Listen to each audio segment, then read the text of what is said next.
Hey, good morning. I wanted to do a real quick video on how we're doing our science journal for the good and the beautiful. Our very first one is the Arthropods. And I'm calling it a smash book, so I just kind of wanted to describe it. So I ordered the PDF and I printed off everything that we needed.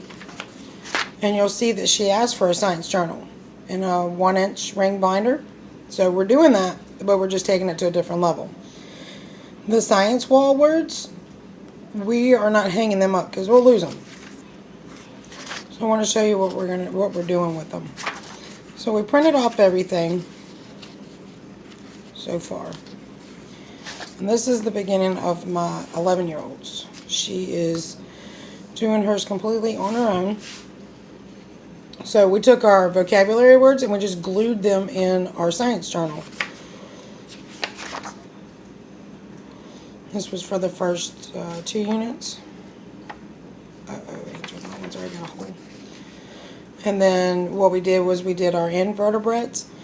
And we just went through old magazines like Ranger Rick and National Geographic for Kids. And then books that we had gotten from Chick-fil-A years ago.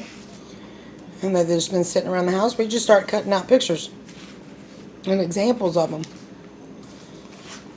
And I'll show you my son's too. And then there's the vertebrates. Of course, she went ahead and labeled them. And then her Venn diagram. And then over here, this is my 8-year-old's. And of course, we've got some that are left. We haven't found the pictures for them, but as soon as we find pictures, we'll glue them in. And this is where we just start smashing it in the book. We're just kind of freestyling it and then putting the... So there was really no rhyme or reason. We just wanted to put everything together.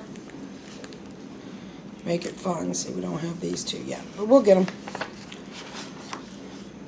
Because he's got learning delays and processing issues, instead of making him draw out the Venn diagram, we just smashed it in. Got the insect. Life cycle of the mosquito.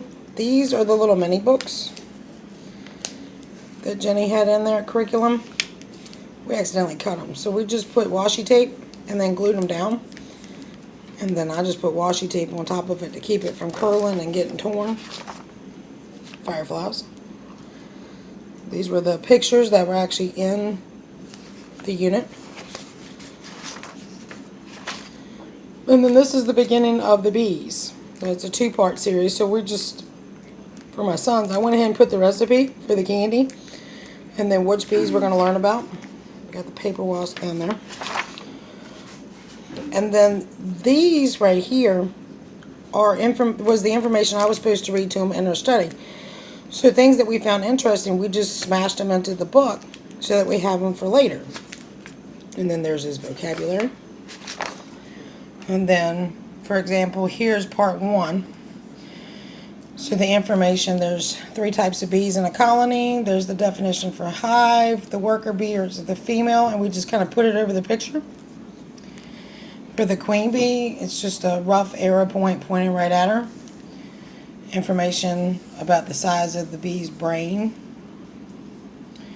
Each job. And then in the yellow highlight, we put the stuff that was really, really cool to us, like the raw honey is the only food that includes all substances necessary to sustain life. Drone. How long it takes to make honey from one bee. And the description of the drone. And then this was part 2. So this is the picture. And then these are the cutouts that Jenny actually said cut out. But we put in his the information of what honeybees go through in the winter. This Venn diagram. More facts. And then the rest of that unit. My daughter's, her bee page. And then this is how she did hers. So you just put the pictures in, and of course it goes all the way around. And she even has it hanging off. So I hope when I laminate it, it'll be okay. We're just smashing as we go. I hope that makes sense, and when it's done, I'll laminate it and bind it together. We'll put watercolor paper and probably some pictures while we go exploring now that the weather's getting a little bit better. And then I'll show a final one when we're done. Thanks.